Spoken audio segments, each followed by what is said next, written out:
ಬಿಡಪ್ಪ 4,000 ಇದು. ನಾನು ಬಡವ, ನೊಂದಿದ್ದೇನೆ. First time ಬೀಳಿಸ್ಬಿಟ್ಟ.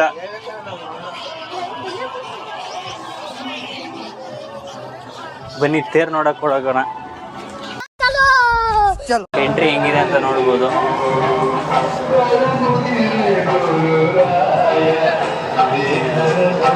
ತೇರೆಲ್ಲ ಆಲ್ರೆಡಿ ಎಳೆಯಕ್ಕೆ ಸ್ಟಾರ್ಟ್ ಮಾಡಿದ್ದಾರೆ. ಹೈಟ್ ಕಡಿಮೆ ಇರ್ಬೋದು, ಜನ ಚೆನ್ನಾಗಿದೆ. ಎಲ್ಲರೂ ಭಕ್ತಿಯಿಂದ ಎಲ್ಲರೂ ಬಂದ್ಬಿಟ್ಟಿದ್ದಾರೆ. ಅಯ್ಯೋ ಇದು ನಮ್ಮ ಹತ್ರನೇ ಬರ್ತಾ ಇದೆ, ಸೈಡಲ್ಲಿ ನಿಂತ್ಕೊಂಡ್ಬಿಡೋಣ.